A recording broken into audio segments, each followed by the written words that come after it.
오늘 성경 말씀의 본문은 하나님께서 우리가 잘 아는 아브라함이라고 하는 사람을 부르시는 내용으로 되어 있습니다.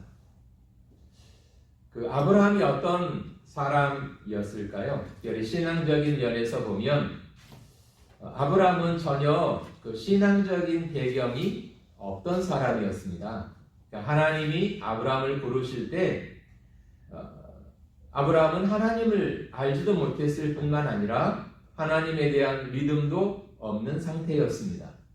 뿐만 아니라 아브라함의 부모님 또 아브라함의 조상들을 보면 그들은 하나님과 무관한 사람들이었고 하나님을 알지 못하는 사람들이었고 심지어 우상을 섬기며 살던 사람이었습니다.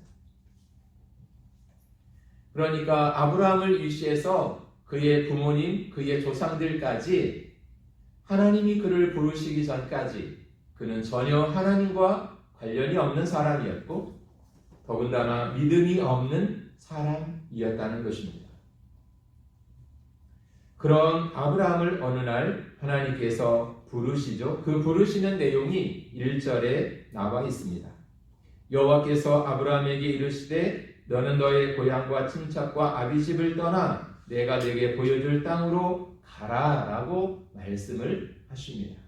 그러니까 어느 날 하나님을 전혀 모르던 이 사람 아브라함에게 하나님이 찾아오셔서 내가 보여줄 땅으로 가라고 말씀을 하고 계신 것이죠. 아마 이것은 전적인 하나님의 은혜였던 것 같습니다. 아브라함이 하나님을 믿는 믿음이 좋았다거나 아니면 그의 부모님의 신앙이 특출났다거나 아니면 그의 조상들이 대대로 하나님을 잘 섬기는 그런 사람들이었다면 하나님께서 아브라함을 부르시는 이유를 우리는 어느 정도 이해할 수 있을 것입니다. 그런데 전혀 그렇지 못한 상황이었죠. 그 속에서 하나님이 아브라함을 부르고 계십니다. 이것은 전적인 은혜였다고 생각을 합니다. 그렇게 하나님의 부르심을 받았던 아브라함, 그는 나중에 하나님을 향한 믿음이 점점 커짐으로 말미암아 나중에 믿음의 가문을 크게 일으키는 위대한 믿음의 사람으로 우뚝 설 수 있었던 것입니다. 그러니까 아브라함 한 사람으로 말미암아 그의 자녀들이, 그의 가족이 또 그의 후손들이 하나님의 세계 안에서 큰 믿음의 세계를 이루게 되어졌다는 것입니다. 그래서 아브라함을 통해서 하나님은 먼저 믿음의 가문을 견고히 세워주셨던 것입니다. 이것이 놀라운 은혜인 것 같습니다. 우리 중에 또 어떤 사람들은 아브라함처럼 이전에 전혀 신앙적인 배경도 없이 또 우리의 부모님이나 우리의 조상들이 하나님과 무관한 삶을 살았지만 어느 날 하나님이 우리에게 은혜 주심으로 말미암아 우리가 하나님 앞에 나오게 되고 하나님을 향한 믿음을 갖게 되고 또 하나님을 예배하면서 하나님이 우리를 또 믿음의 가문을 크게 일으킬 자로 세워주시며 불러주셨다는 것입니다. 그러니까 하나님께서 우리를 부르신 크신 이유 가운데 하나는 내가 하나님을 믿고 예수 그리스도를 믿음으로 말미암아 구원받은 하나님의 자녀가 되시기 위함뿐만 아니라 구원받은 나로 말미암아 하나님의 큰 그 계획 속에서 믿음의 가문을 일으키는 자로 우리를 불러주시며 세워주셨다고 하는 것입니다. 하나님께서 나를 우리 가정에, 우리 집안에 믿음의 가문을 일으키는 자로 불러주셨다면 우리는 그런 사람이 되기 위해서 이 땅 위에서 살아가는 동안 하나님 앞에 더 진실된 믿음으로 우리가 살아야 될 이유가 있는 것입니다. 왜냐하면 그렇게 믿음의 가문을 일으킨 믿음의 사람들을 통해서 그의 자녀들이, 그의 후손들이 하나님의 놀라운 그 축복과 은혜 가운데 살아갈 수 있게 되기 때문에 그렇습니다. 그래서 하나님께서 아브라함을 부르시면서 내가 너의 이름을 창대케 하고 너는 복이 될지라 그렇게 말씀하고 있습니다.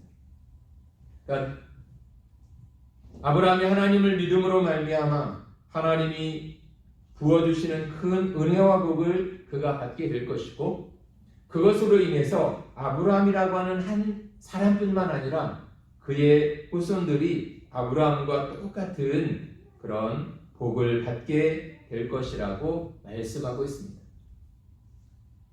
그런데 하나님이 아브라함에게 이렇게 놀라운 축복의 약속들을, 또 그를 믿음의 가문을 일으킬 자로 세워주고 계신데, 그것은 아브라함이 하나님 앞에 그 하나님 마음에 들을 만한 어떤 행동들을 많이 했기 때문에 그를 부르신 것이 아니었다고 하는 것입니다.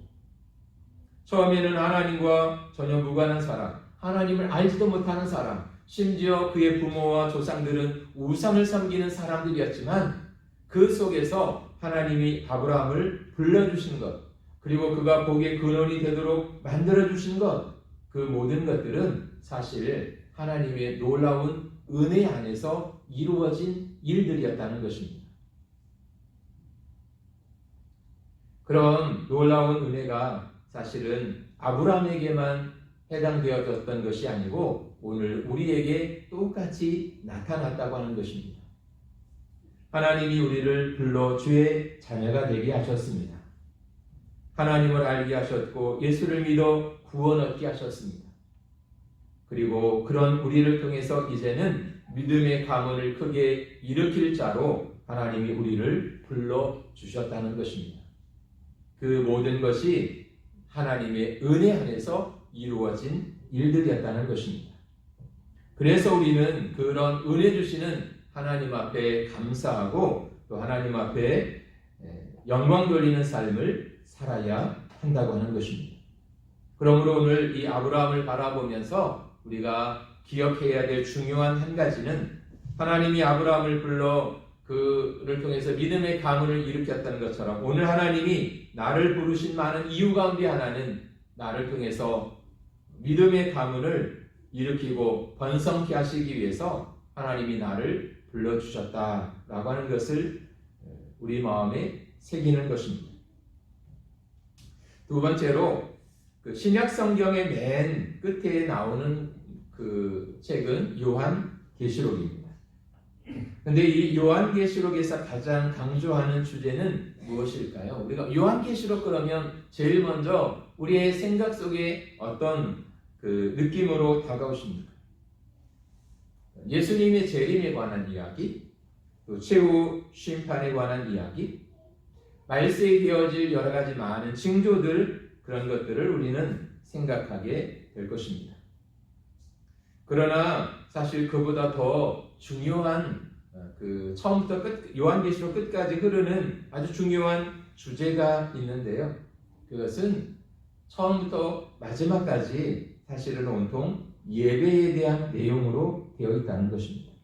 그래서 어떤 사람은 말하기를 요한계시록에는 딱 두 가지 인물로 요약할 수 있는데 예배 드리는 사람과 예배 드리지 않는 사람으로 구분할 수 있다. 이런 이야기를 한 사람도 있습니다. 그런 것을 보면 예배라고 하는 것은 이 땅에서만 드려지는 것이 아니라 영광스러운 하나님의 나라에서도 계속해서 끊어지지 않고 쉬지 않고 계속 되어질 것을 우리에게 보여주고 있는 것 같습니다. 그런가 하면 성경의 첫 시작인 창세기에도 보면 예배에 관한 이야기들로 가득 차 있는 것을 볼 수 있습니다. 아마 대표적인 이야기는 가인과 아벨의 이야기일 것입니다. 가인과 아벨 두 사람이 똑같이 하나님 앞에 예배를 드리고 제물을 드렸죠.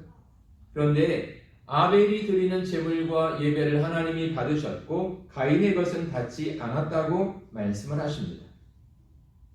하나님이 받으시는 예배를 드렸던 아벨은 하나님 앞에 온전한 자라고 하는 증거를 얻었습니다. 그런데 하나님이 받지 않는 예배에 실패했던 가인은 역사상 최초의 살인자가 되는 불행한 인생이 되고 말았다고 성경은 우리에게 가르쳐주고 있습니다. 이런 것을 보면 예배는 한 사람의 인생에 있어서 대단히 중요한 것임을 우리가 확인할 수 있는 것 같습니다. 오늘 이 창세기 12장 1절부터 9절까지 본문의 말씀은 우리가 잘 아는 아브라함의 이야기입니다. 특별히 아브라함이 하나님 앞에 제단을 쌓았다는 이야기가 계속 반복되고 있습니다. 7절에도 보면 여호와께서 아브라함에게 나타나 이르시되 내가 이 땅을 네 자손에게 주리라 하신지라. 자기에게 나타나신 여호와께 그가 그곳에서 제단을 쌓고 라고 되어 있습니다. 아브라함이 제단을 쌓았다고 이야기하고 있습니다. 그러니까 아브라함이 살아가는 데 있어서 그의 삶을 붙잡아주는 견고한 줄이 있다면 그것은 아마도 예배였을 거라고 생각을 합니다.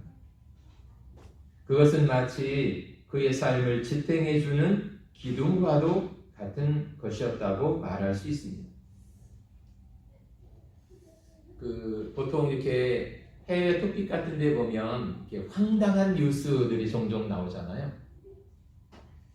중국에서 실제로 있었던 일이었는데요. 그 뉴스를 보니까 외관상으로 보면 거의 완공된 아파트가 기울어져서 넘어지기 일보 직전인 그런 아파트 사진이 올라온 것을 보았습니다. 멀쩡하게 생긴 아파트가 왜 기울어져 가지고 다 쓰러지게 됐을까? 그 이유를 보니까 그건 더 황당했습니다. 보통 그 건물을 지을 때 기둥을 세우기 위해서 철근을 이렇게 속에 집어 넣잖아요. 그런데 사람들이 그 돈을 아끼려고 철근이 들어가야 할 자리에 대나무를 철근 대신 섞어서 넣었다는 것입니다. 그러니까 어떻게 됐습니까? 기둥이 제 역할을 못하고 힘을 지탱해 줄 수가 없으니까 결국은 그 무게를 이기지 못하고 지스듬이 누워버린 것입니다. 그리고 결국에는 무너지고 말았던 것이죠. 그 건물을 지탱해 줄 기둥이 힘이 없으니까 제 스스로 무너지고 말았던 것입니다.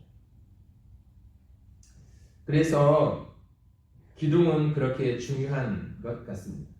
그런데 아브라함에게 있어서 예배라고 하는 것은 그의 삶을 붙들어주고 그의 삶을 지탱해주는 견고한 기둥과도 같은 역할을 했다고 하는 것입니다. 동시에 아브라함에게 있어서 이 제단이라고 하는 것은 그의 영적인 필요를 채워주는 통로였다고 하는 것입니다. 예수님이 어느 날 그런 말씀을 하셨잖아요. 사람이 떡으로만 사는 것이 아니라 하나님의 입에서 나오는 말씀으로 사는 것이다. 그렇게 이야기를 했습니다. 그러니까 이 말씀은 사람은 두 가지로 산다는 것입니다. 육적인 필요를 채워야 살 수 있고 또 육신적인 필요만 채운다고 해서 살 수 있는 것이 아니라 동시에 영적인 필요도 함께 채워져야 사람은 살아갈 수 있다고 말씀하시는 것 같습니다. 아브라함도 마찬가지였죠. 아브라함의 삶에 있어서 중요한 두 가지는 이 제단이라고 하는 것과 장막이라고 하는 이 두 가지가 나오고 있습니다. 그러니까 장막은 일종의 텐트와도 같은 것이었는데 그 장막은 육신적인 삶의 필요를 대표하는 것이라고 말할 수 있고 제단이라고 하는 것은 하나님 앞에 예배드렸던 장소였는데 그것은 아브라함의 영적인 필요를 채워주는 그것을 대표하는 장소였다고 말할 수 있을 것 같습니다. 특별히 아브라함은 이 제단을 굉장히 소중히 여겼던 것 같습니다. 다시 말하면 하나님을 예배하는 그 시간을 그는 굉장히 소중하게 생각했던 것 같습니다. 왜냐하면 아브라함이 제단을 쌓는 그 시간은 하나님을 향한 자신의 믿음을 표현하는 곳이었기 때문이었습니다. 뿐만 아니라 하나님과 교통하는 자리였고 하나님의 음성을 듣는 자리였기 때문에 그렇습니다.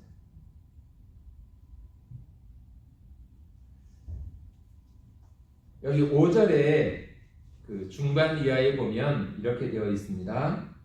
가나안 땅으로 가려고 떠나서 마침내 가나안 땅에 들어갔더라 이렇게 되어 있는데요. 여기 마침내라는 말이 나오지 않습니까? 그러니까 1절에 보면 하나님이 아브라함을 불러서 내가 너에게 지시하는 땅으로 가라고 말씀을 하시잖아요. 그래서 아브라함이 그 집을 떠나서 출발을 했습니다. 그래서 도착한 곳이 5절에 보니까 가나안 땅에 들어갔다라고 말하고 있죠. 그런데 그 자기 고향을 출발해서 가나안 땅에 들어갔을 때 이 성경의 표현을 보면 마침내라는 표현을 사용하고 있습니다. 이 마침내라는 이 단어 속에 굉장히 많은 의미들이 담겨져 있는 것 같아요. 왜냐하면 그 편안한 여행길이 아니었기 때문에 그렇습니다. 그 길은 굉장히 힘들고 어렵고 고통스러운 그런 길이었다고 생각을 합니다. 왜냐하면 아브라함은 한 번도 가보지 않은 길을 가야 했기 때문에 그렇습니다. 그리고 중간에 많은 그 위험과 고난을 만나야 됐고 또 힘든 일들을 그는 많이 겪어야 했던 것입니다. 뿐만 아니라 옛날 사람들은 이렇게 자기 동네에 낯선 사람이 들어오는 것을 굉장히 경계했잖아요. 저 사람이 모르는 사람이 들어가서 혹시 우리를 해치지 않을까 그런 마음 때문에 자기들 본래 그 동네에 살던 사람이 아닌 타인이 들어오면 굉장히 배척하고 밀어내고 그를 이렇게 싫어했던 것을 우리는 알 수 있습니다. 그러니까 아브라함은 늘 그 땅의 원주민들로부터 그런 대우를 받았다는 것입니다. 그러니까 어디를 가도 잘 환영받지 못하는 그런 시간들을 그는 보내야 했던 것입니다. 그러니까 그가 집을 떠나서 가나안까지 갔을 때 그 과정 속에 얼마나 힘들고 어려운 시간들이 많았을까요? 육신적으로 많이 지치고 힘들고 또 외로울 때도 많이 있었을 것입니다. 그런데 그때마다 그가 하나님 앞에 제단을 쌓고 하나님 앞에 예배할 때 하나님의 음성이 그에게 들려왔습니다. 내가 너와 함께 할 것이다. 그런 하나님의 위로, 하나님의 격려를 그는 경험할 수 있었던 것입니다. 그래서 아브라함이 힘들고 어려운 그 여정이었지만 포기하지 않고 끝까지 가나안까지 갈 수 있었고 성경은 그것을 마침내 그가 가나안 땅에 들어갔다 이렇게 이야기를 하고 있습니다. 그런데 만일 아브라함이 그 여행 힘들고 어려운 그 길을 가는 동안 그가 하나님 앞에 제단을 쌓던 그 예배 시간들이 없었다면 그는 아마 지치고 힘들어서 도중에 그 길을 포기하고 말았을 것입니다. 그런데 다행스러운 것은 아브라함이 제단을 쌓고 하나님 앞에 예배하고 그때마다 하나님은 아브라함에게 나타나셔서 네가 많이 힘들지, 네가 많이 외롭지, 내가 너를 붙잡아 줄게, 내가 너를 도와줄게, 네가 가나안까지 갈 수 있도록 내가 너를 인도해 줄게.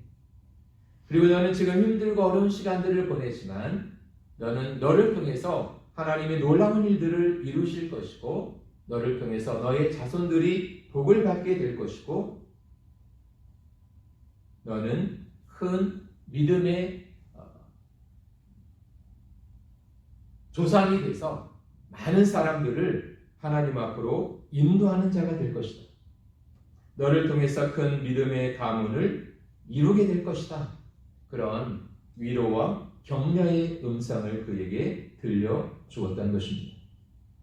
그래서 그의 마음이 그의 육체가 지치고 힘들었지만 그렇게 들려주시는 하나님의 음성을 듣고 다시 용기를 내고 위로를 얻고 격려를 얻어서 다시 가나안을 향해서 걸어갈 수 있었던 것입니다. 그래서 아브라함은 그런 하나님을 경험하는 곳이 바로 제단이었기 때문에 어디를 가든 제일 먼저 하나님 앞에 제단을 쌓는 삶을 살았던 것 같습니다.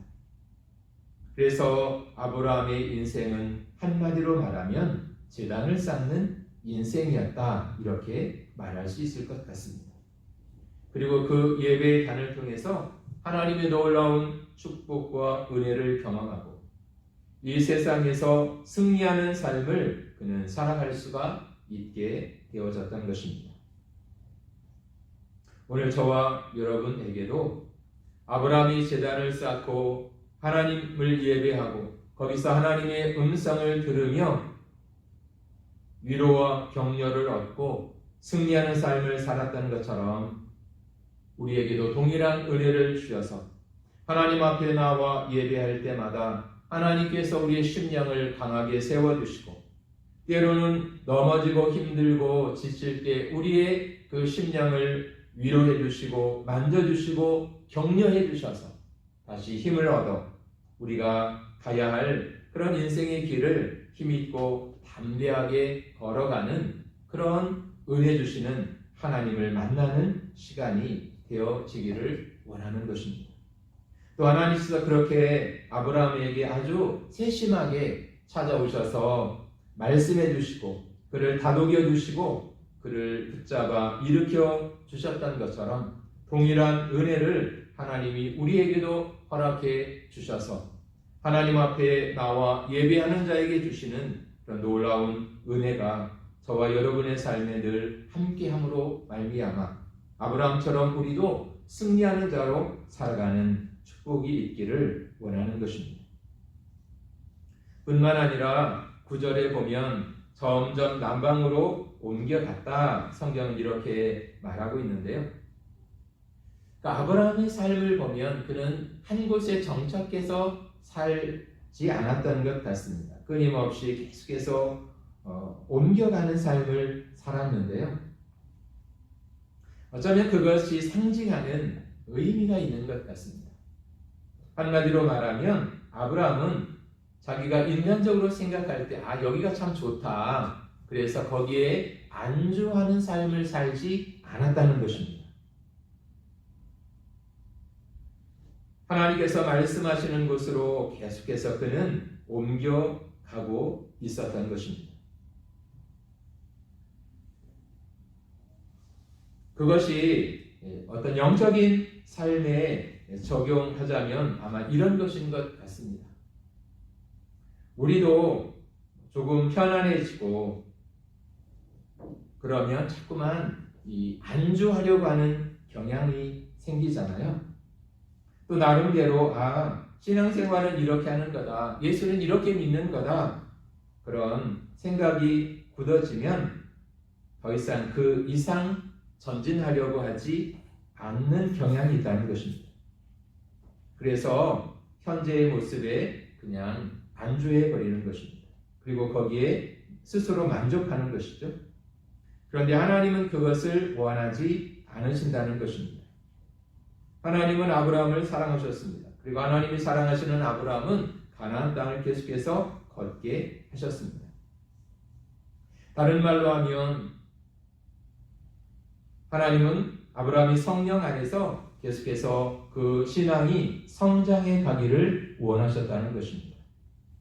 오늘 우리의 모습을 하나님이 바라보시면서 기대하시는 것도 현재 나의 신앙의 모습에 만족하고 거기에 안주하는 생활이 아니라 지금보다 더 나은, 더 좋은 신앙의 모습으로 계속해서 성장해가는 사람이 되기를 원하신다는 것입니다. 그래서 거기 그냥 안주하는 것이 아니라 계속해서 신앙적인 성장이 있기를 하나님은 원하신다는 것입니다. 그런 삶을 위해서도 우리는 늘 하나님 앞에 예배자로 살아야 할 것입니다. 아브라함이 그랬던 것처럼 그렇게 늘 예배 속에서 하나님을 경험하고 하나님의 음성을 듣고 하나님이 주시는 약속을 붙잡고 안주하지 않고 계속해서 믿음으로 걸어갈 때 아브라함은 복의 근원이 되는 사람이 될 수 있었습니다. 하나님께서 부어주시는 놀라운 축복의 주인공이 될 수 있었습니다. 그리고 마침내 그는 믿음의 가문을 크게 일으키는 자가 될 수 있었습니다. 오늘 예배하는 저와 여러분에게도 하나님이 동일한 은혜를 주시고 또 우리의 믿음을 계속해서 성장시켜 주심으로 말미암아 마침내 저와 여러분의 삶을 통해서 믿음의 가문을 크게 일으키는 자로 세워 주실 줄로 믿습니다. 또 그런 은혜, 그런 축복이 오늘 저와 여러분의 삶에 또 우리의 가정에 함께 하실 수 있기를 원합니다.